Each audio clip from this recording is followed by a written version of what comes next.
முதல்ல என்ன நினைச்சீங்க தெரியுமா? அம்மா மாதிரி அடிச்சுட்டு வந்துடலாம். அம்மா வரல 2016 சும்மா சரத்குமார் 1-2 பேருக்கு தான் சீட்டு கொடுத்தாங்க. 1 சீட்டு 2 சீட்டு ஒரு 3 பேர் கொடுத்தாங்க.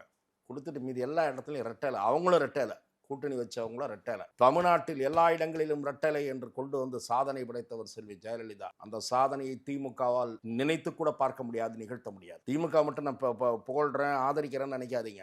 காங்கிரஸும் விசிகாவும் கண்டுச்சுன்னா திமுகவும் தனியாக நிற்க வேண்டியதுதான். அப்போ ஆளுக்கு எவ்வளோ தான் பார்க்கணும், 80 70 60 இப்படி பிரிச்சுக்கிட்டு தமிழ்நாட்டில் தொங்கு சட்டசபை உருவாகும். தொங்கு சட்டசபை உருவாகி பேர வலிமையின் மூலம் ஆட்சியில் பங்கு பெறக்கூடிய, உரிமையோடு பங்கு கேட்கக்கூடிய, கொடுத்தால் தான் ஆதரவு என்று சொல்லக்கூடிய நிலையை தவறவிட்டு கொண்டிருப்பது காங்கிரசின் திருமாவளவன். காங்கிரசின் திருமாவளவனும் திமுகவின் தொங்கு சதையாக மாறி போனது தமிழகத்தின் துரதிருஷ்டம் என்று நான் சொல்லுவேன். இப்போது இன்னொருவர் அறிவாலயத்தில் அடைக்கலமாகிவிட்டார். யார் சார்? மையமாக புறப்பட்டு இதுவும் வேணாம் அதுவும் வேணாம் டிவி எல்லாம் உடைக்கிறேன்னு கிளம்பினவர் இப்ப என்னடாருன்னா திமுகவுடைய கிளைக்கழக செயலாளர் மாதிரி ஆயிட்டார்.